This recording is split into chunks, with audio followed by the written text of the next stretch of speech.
오늘 어린이날이죠. 아이들이 밝고 건강하게 자라는 것이 모두의 바람이지만 마음이 아픈 아이나 또 극단적인 선택을 하는 아이가 점점 늘고 있는 게 또 현실입니다. 코로나 시기가 특히 이런 상황을 더 악화시켰다고 하는데요. 홍현주 한림대 성심병원 정신건강의학과 교수 모시고 아이들의 행복지수가 어떤지 좀 짚어보도록 하겠습니다. 어서 오세요. 네, 네. 안녕하세요. 오늘 아이들이 행복해야 하는 날이지만 진짜 우리 아이들이 행복한지 그리고 행복 지수는 어떤지 교수님과 오늘 좀 얘기를 들어보고자 모셨습니다. 작년 이맘때 코로나 사태 이후에 학교 부적응 문제로 또 병원을 찾는 아이들이 많았다고 들었는데 요즘은 어떤 건가요? 그렇죠. 코로나가 우리 아이들의 정신건강에 정말 광범위하게 영향을 미쳤습니다. 그 또래 아이들과 놀지도 못하고 좀 사귀지도 못하고요. 그리고 이제 생활 습관도 많이 좀 흐트러졌죠. 집에만 있고 예, 하니까요. 예. 그래서 작년에 이제 전면 등교가 시작되면서 학교 가기 힘들어하는 친구들이 꽤 많았었는데 1년이 지난 지금도 그 여파가 여전히 있는 것 같습니다. 여전히 학교 가기 힘들어한다든지 친구들과 어떻게 사귀어야 될지 모르겠다든지 우울, 불안, 심지어는 자해, 자살 굉장히 다양한 문제들이 현장에서 보이고 있습니다. 네. 네. 실제로 그냥 일시적으로 좀 힘들다가 아니라 정말 우울증을 겪고 있다 이렇게 말할 수 있는 그런 아이들은 얼마나 요즘 늘어난 거예요? 정확한 통계를 말하기는 힘들지만요. 최근에 이제 우울증, 또는 정신과 병의원에 방문하는 청소년들이 많이 늘어난 것은 사실입니다. 예. 예. 그 건수가 그래픽으로 준비되어 있으면 좀 보여주시면 좋을 것 같은데요. 우울증을 겪고 있는 아이들의 상담 건수, 요즘 추이가 어떻다고 볼 수 있는 건가요? 그 앞쪽 그래픽을 잠시 보시면 그 청소년 건강 행태 조사라고 있거든요. 예, 그거 보시면 우리나라 이제 청소년들이 그 스트레스 인지 우울감 경험률 이런 걸 조사한 건데 예. 최근 10년간 이렇게 보시면요. 맨 처음부터 시작해서 이렇게 조금 오르락 내리락 하긴 하는데 약간 좀 떨어지긴 했어요. 예. 그때가 제일 낮았을 때 2020년도라고 나오죠. 그죠? 예. 18년 19년 약간 올라가다가 20년 떨어지긴 했는데 최근에는 이제 늘어나는 추세들. 예. 예, 2020년 이후에 확 좀 증가세가 좀 증가세가 두드러지네요. 보이는 거 이렇게 좀 예. 봐주셔야 될 것 같고요. 예. 근데 이제 또 그 오늘 같이 좀 즐거운 어린이날에 이런 우울한 얘기를 해서 썩 저도 유쾌하지는 않은데요. 예. 근데 이제 오늘 주제 자체가 사실은 조금 극단적으로 안 좋은 우울증 이런 쪽으로 좀 하다 보니 우리나라 아이들이 정말 문제가 이쪽은 좀 심각한 거 아니냐 이렇게 보일 수도 있는데 이제 요건 좀 극단적인 나쁜 좀 우울증이나 질병 형태나 자해나 자살의 부정적인 얘기는 좀 늘어난 건 사실인데요. 또 한편 또 강조드리고 싶은 거는 예. 전반적으로 이제 우리나라의 아이들의 스트레스나 행복감이나 좀 그 스트레스에 이겨낼 수 있는 능력이나 이런 것들은 지난 한 10년, 20년이랑 비교해서 굉장히 나쁜 건 아니다. 이런 얘기는 또 한번 드리고 싶습니다. 네. 네. 그래도 마음이 아픈 아이들을 우리가 찾아내고 네, 또 네. 도와줄 수 있어야 결과적으로는 우리 아이들의 또 맞습니다. 행복 지수를 예, 올릴 예, 수 예. 있는 거니까요. 그 부분을 좀 저희가 집중적으로 좀 맞습니다. 들여다보면 예. 어느 연령대건 우울증은 가질 수 있는 건데 맞습니다. 예. 청소년이 갖는 우울증은 특별한 증상이 좀 다른 게 있는 건가요? 그 우울증이라고 하면 그 청소년 시기부터 사실은 폭발적으로 증가를 합니다. 이전에는 아주 어린 아이들은 무슨 우울증이냐, 아이들이 무슨 우울하냐, 자신의 감정을 느낄 수 있으려면 어느 정도 연령이 돼야 되는데 예. 어린이들은 없다고 알려졌지만 그렇죠. 최근에 보니까 꽤 어린이들도 많은 거고 발달적으로 보면 이제 청소년 시기에 내가 누구인지 주변 상황이 어떤지 이런 걸 이제 그 고민하는 시기다 보니 그때 이제 폭발적으로 우울증이 늘어납니다. 그럼 예. 발달적인 문제도 있고요. 예. 그리고 이제 청소년 시기가 사실 힘들어요. 그렇죠. 공부도 많이 해야 그럼요, 되고. 그럼요. 예. 뭔가 이렇게 정해진 건 없고 좀 더 이제 본인 스스로를 돌아보니 이제 부모님하고 관계에서도 새로 또 고민을 또 해야 되는 거고 미래에 대한 고민이 시작되는 시기다 보니까 그런 스트레스 요인들 그리고 이제 이런 스트레스가 다 나쁜 건 아닌데요. 예. 이런 것들을 이겨낼 수 있는 힘이 있으려면 뭐 주변의 지지, 뭐 친구들하고 관계라든지 부모님하고 관계라든지 뭐 이런 부분들이 건강해지면 좀 이런 상황에서도 잘 생각해서 극복해 나갈 수도 있는데 이런 부분들이 좀 건강하지 않다면 쉽게 우울해지는 부분들이 있는 것 같은데 최근에 하여튼 몇 년 사이에서는 좀 우울증이라고 할 정도의 심한 어려움을 겪는 아이들이 늘어난 거는 사실인 것 같습니다. 예. 교수님이 또 직접 상담도 하셨을 거 아니에요? 네네. 우울증을 겪는 청소년들. 그래서 이렇게 대화를 하다 보면 어떤 얘기, 어떤 심정을 제일 많이 토로하나요? 우울증은 사실 기분의 문제라서 예. 본인이 이제 우울하다고 뭐 얘기하는 경우도 많은데 청소년의 경우에서는 뭐 본인이 우울하고 뭐 좀 무기력하고 이런 얘기도 하지만 짜증나고 짜증난다. 그리고 이제 뭐 좀 화가 난다. 뭐 이런 식으로 얘기하는 경우도 있고요. 때로는 이제 주변에서 보기에는 제가 무슨 우울증이 할 정도로 예. 뭐 비행을 한다든지 뭐 반항적인 태도를 보이니까 부정적이고 반항적인 태도를 하니까 그러니까 우울증은 기분뿐만이 아니라 생각이나 행동에도 영향을 주거든요. 예. 그러다 보니까 매사가 다 이제 부정적으로 보이니까 막 짜증내고 반항하고 때로는 미래도 희망 없어 보이니까 더 그냥 좀 극단적인 나쁜 행동도 하고 뭐 술, 담배, 때로는 과하게 인터넷에 몰두를 한다든지 뭐 때로는 학교도 안 가고 뭐 선생님한테나 친구들한테는 공격적인 태도를 보인다든지 그래서 비관적인 생각을 하면서 자살, 자해까지 연결되는 경우도 꽤 많이 있습니다. 예. 네. 좀 짜증내고 화내고 근데 이제 네네. 청소년들이 워낙에 좀 공부 스케줄이 빡빡하다 보니까 네네. 부모들 입장에서는 아 제가 공부하다 지쳤나 보다 네. 뭐 일종의 좀 번아웃이 왔나 이렇게 보고 넘길 수도 있거든요. 네네. 단순히 좀 지친 것과 우울과는 어떻게 좀 구별을 해야 될까요? 우울증의 이제 의학적인 정신과적으로 정의를 하면 2주 이상 그 유의미한 정도로 굉장히 일상생활에 영향을 줄 정도로 계속 이제 우울한 기분이 기본적으로 있어야 되고요. 예. 그 외에도 이제 뭐 수면의 문제라든지 식욕의 문제라든지 뭐 집중력의 문제라든지 뭐 자살, 자해 등의 행동까지 굉장히 광범위하게 영향을 좀 미칩니다. 근데 이제 뭐 번아웃이라고 얘기를 하면 예. 사실 너무 지친 거잖아요. 그죠?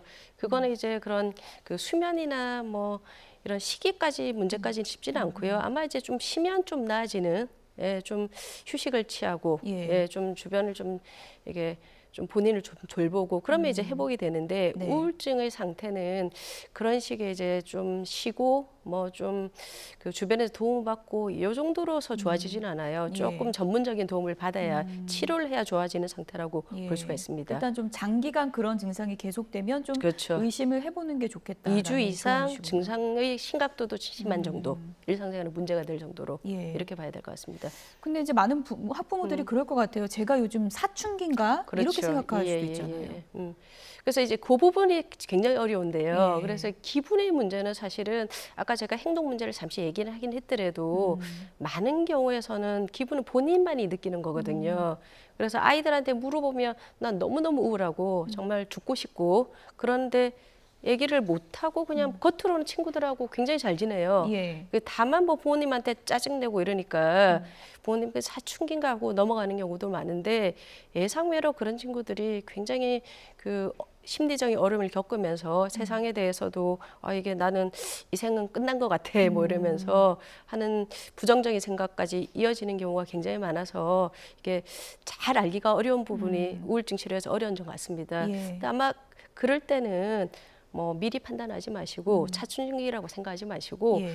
엄마가 보기에 아니면 내가 보기에 너 요새 좀 짜증도 많고 약간 좀 잠도 좀 변한 것 같고 뭐 그런데 혹시 뭐 좀 기분이 어떠니 뭐 힘든 게 있니 이렇게 물어봐 주시면 예. 또 솔직하게 얘기해 주는 경우도 많습니다. 예. 예. 그렇게 대화로 좀 풀고 솔직한 얘기를 하는 게 이제 제일 좋겠지만 맞죠? 예, 예. 사실 이제 많은 또 청소년들이 네. 엄마가 뭘 알아 이러면서 이제 얘기를 또 안 하고 마음을 닫는 경우도 많아서 그렇죠. 예. 그런 경우에는 대화를 계속 시도하는 것보다는 좀 병원을 가는 게 좋을까요? 뭐 우선은 시도를 해봐야 예. 되겠고요. 그래서 근데 이제 시도를 할 때 이제 그 좀 방법이 있으면 예. 어떤 건지 좀 알려주시죠. 유념을 해야 예. 되는 게 우리 부모님들은 이제 그동안에 이 감정을 좀 참는 거에 많이 익숙하잖아요. 그리고 이제 아이가 문제가 딱 생겼다고 생각되면 이걸 내가 해결해 줘야 되는데 그런 책임감이나 부담감이 워낙 많다 보니까 아이가 만일에 우울하다, 뭐 힘들다 얘기하면 부모님도 굉장히 부담스러워하세요. 그래서 당장 뭔가를 해결해 줘야 될 것 같아서 그냥 그 감정에 공감하기보다는 그냥 바로 그냥 해결책으로 얘기를 하거든요. 그러니까 그 점 때문에 아이들하고 단절되는 경우가 많습니다. 때로는 아이들은 그냥 나 힘들어 했을 때 그랬구나, 뭐 내지는 그냥 네가 이런 생각을 하는구나, 어떤 해결책을 안 해주더라도요. 예, 요 정도만으로도 괜찮은 경우 많습니다. 그래서 이제 좀 얘기를 들어봐 주시는 것들. 근데 만일에 부모님이라고 하더라도 다 해결을 못 해주거든요. 그러면 이제 좀 이해가 안 된다고 생각되시면 아이들한테 물어보셔서 혹시 그러면 전문가의 도움을 받는 게 어떻겠느냐 물어보시는 것도 괜찮을 것 같아요. 그래서 요새는 아이들이 나 좀 힘들어, 병원 가고 싶어, 이런 아이들이 굉장히 사실 늘었습니다. 아이가요? 직접요? 네네네네. 근데 부모들은 혹시 뭐 얘한테 병원 가자 그러면 병원 가자는 것 자체로 상처를 주지 않을까 또 걱정이 되기도 할 것 그렇죠. 같아서. 예. 그래서 그 점 때문에 이제 병원 오는 게 좀 늦어지는 경우들이 좀 많고요. 진행이 돼서 오는 경우가 그렇죠. 많은가요? 예. 그래서 이제 부모님 입장에서는 이 정도는 좀 견딜 수 있을 것 같은데 부모님은 그렇게 견디고 사셨으니까. 예. 근데 아이들의 입장에서는 사실 너무 힘들거든요. 그래서 힘들다고 하는 거랑 아이들이 입장에서 힘들다고 하는 거랑 부모님 입장에서 힘들다고 하는 게 굉장히 좀 다릅니다. 그래서 아이들 편에서 한번 좀 봐주시고 힘들다고 해주시면 뭐 좀 힘들다고 하니까 인정해 주시고 그리고 초기에 도움 받으시면 또 빨리 좋아지니까 그리고 이제 말을 하고 힘들다고 하는 거는 저는 오히려 굉장히 건강한 쪽인 것 같아요. 예. 그래서 네가 얘기해줘서 고맙다고 해주시는 게 더 낫지 않을까 생각합니다. 예. 상담을 찾아가기까지 뭐 부모는 부모대로 아이는 아이대로 소갈이가 상당히 좀 심했을 텐데 그렇죠. 그렇게 이제 좀 예. 진행된 상태에서 상담을 찾아가면 뭐 어떤 해결책을 주로 좀 주시나요? 뭐 그 아이들에 따라서 문제에 따라서는 굉장히 좀 다르다고 할 수 있을 것 같아요. 뭐 이제 가벼운 경우는 진짜로 그냥 뭐 부모님하고 아이들하고 좀 대화를 잘하는 것 정도, 아이도 뭐 자신의 마음에 대해서 표현하는 것 정도, 이 정도만으로 좋아지는 경우도 굉장히 많고요. 예, 근데 좀 심각한 경우 같으면 뭐 좀 전문적인 약물 치료가 필요하다든지, 뭐 인지행동 치료를 한다든지, 뭐 때로는 입원 치료를 한다든지, 뭐 그런 이제 좀 이 문제에 따라서 그 상황에 따라서 다양한 방법을 좀 시도를 합니다. 예. 예. 뭐 극단적인 경우긴 하지만 이거 우울증이 심해지다가 이제 자해까지 가는 그런 네. 또 극단적인 경우도 있잖아요. 그런 청소년 같은 경우는 어떻게 하다가 그런 극단적인 상황까지 가는 걸까요? 그 자해하고 우울하고 자살하고 굉장히 비슷비슷하긴 하는데요. 약간은 좀 구분할 필요는 좀 있습니다. 그래서 최근에 자해가 그 몇 년 사이에 굉장히 많이 늘어나긴 했거든요. 최근에요? 예, 한 2018년도 이후입니다. 예, 근데 이제 그게 반드시 우울증만이라고 조금 보기는 힘든 부분도 있고요. 근데 이제 근데 자해가 반복되는 친구들은 우울증과 자살 시도의 위험 요소가 굉장히 큰 것도 또 사실이고요. 그리고 이제 우울증의 증상 중에 하나가 자살 시도와 자살 생각이 또 있습니다. 예. 그래서 이제 심한 우울증을 가진 진단을 받을 정도의 우울증은 50% 정도는 자살 시도를 합니다. 예, 자살 생각을 가지고 있고 자살 시도하는 친구들이 꽤 많아서 물론 뭐 우울증 치료가 전부 다 답은 아니지만 이제 그 우울증 치료를 했었을 때 그런 극단적인 상황으로 가는 걸 좀 막을 수 있는 부분은 좀 있다고 생각합니다. 예. 그런데 이제 극단적인 상황으로 가는 경우가 최근에 이제 늘고 있다고 예, 해주셨는데 예, 예. 그 원인이 뭐 여러 가지가 있겠지만 혹시나 미디어 영향은 아닐까? 예를 들어서 저희도 이제 관련 보도를 할 때 상당히 좀 조심하면서 맞습니다. 보도를 하는데 예. 일종의 좀 뭐 트렌드처럼 여기는 게 아닐까 이런 시각도 있더라고요. 그 청소년 자살을 바라볼 때 그 미디어 역할 정말 중요합니다. 예. 저희가 최근 10년, 20년 사이의 자살 추이를 보면 2008년도에 굉장히 올라갔고요. 최근에 이제 성인들 자살은 줄어드는 거에 반면에 2018년 이후에는 계속 최근에는 증가하고 있거든요. 특히 2018년 이후에. 근데 그럴 때 올라가는 상황을 보면 미디어에서 자해 관련 보도가 굉장히 늘어나고 그리고 이제 그런 부분들이 공유되기도 하고 뭐 내지는 어떤 대중 가요나 뭐 문화적인 부분들에도 마치 좀 유행처럼 나가기도 하고 그런 거랑 굉장히 많이 맞물려져 있습니다. 그래서 이제 그런 보도를 하실 때 이제 보도가 될 때 좀 이제 청소년의 그 자살과 정신건강을 좀 생각하셔서 잘 좀 해주셨으면 하는 마음이 있습니다. 네, 예. 물론 저희가 좀 극단적인 네. 경우도 이제 수치로 이제 보여드리면서 이런 상황으로 가지 않도록 이제 막는 게 네, 굉장히 네, 네. 중요하다는 점을 강조하기 위해서 보여드린 부분이고 이제 가정 안으로 들어가 보면 오늘도 이제 네, 많은 청소년 가정에서도 이제 보고 계실 텐데 부모와의 대화가 이제 중요하다고 여러 번 강조해 주셨지만 이게 현실적으로 자녀와 충돌하는 부모가 많다 보니까 네, 이 접점을 찾는 게 너무 어렵다 이렇게 호소하는 부모들이 많거든요. 참 어려운 부분 예. 맞아요. 저희도 개인적으로 굉장히 많이 듣는 질문 중에 하나고요. 그래서 이제 먼저 말씀드리고 싶은 거는 부모님 세대하고 자녀들 세대는 너무 다르다. 그렇죠. 그렇죠. 부모님들은 그동안 살면서 감정을 좀 누르고 뭔가 감정을 공감받기보다는 뭔가를 그 참아야 되고 문제 해결에 초점을 뒀다면 우리 아이들은 그리고 생존이 문제라면 우리 아이들은 그거 아니거든요. 그래서 이제 아이들이 그 대화를 하면 이 아이들의 입장보다는 좀 미래를 많이 생각하는 것 같습니다. 근데 이제 우선 말씀드리고 싶은 거는 우리 아이들의 입장에서 좀 생각해 주시고 부모님들이 살았었던 관점에서 판단하시면 안 될 것 같아요. 시대가 네, 전혀 달라졌어요. 다르니까. 네, 그래서 우리 아이들은 부모님 생각하는 것보다는 훨씬 내면에 힘이 있고요. 자신의 인생에 대해 고민 많이 합니다. 예. 많이 하고 많이 건강한 부분 많아요. 이제 그걸 믿어주시면 사실은 좀 시간이 걸릴 뿐이지 좀 회복하는 것 같거든요. 그 사이에서 이제 좀 부모랑 관계가 나빠지지만 않으면 될 것 같아요. 그래서 너무 걱정하지 마시고 아이들 염려하면 좀 성장하는 과정에서 있을 수 있구나라고 또 생각해 주시고 부모님한테 반항을 하더라도 이거는 감정 표현이 반드시 좋은 감정만 표현하는 거 아니거든요. 나쁜 감정도 표현하는 게 건강한 겁니다. 그래서 이런 과정 중에서 있을 수 있는 거라고 봐주시고 그래서 너무 힘드시면 때로는 부모님들도 좀 회복하시는 기간을 시기를 좀 가졌으면 좋겠어요. 부모님이 너무 이제 저는 보면 아이들보다도 부모님 편에 요새는 좀 마음이 가는 경우들이 많아요. 이제 부모님 아이들 염려하시지 마시고 부모님도 스스로 돌보시면서 인생을 좀 내 마음에서 어떤 게 있는지 솔직하게 한번 돌아보시고 해주시면 그게 또 아이들 위안의 길이기도 합니다. 예. 부모들이 바라는 게 이제 공부 잘하는 거겠지만 네. 정신이 건강해야 또 공부를 예, 잘하지 예, 않겠습니까? 예, 예.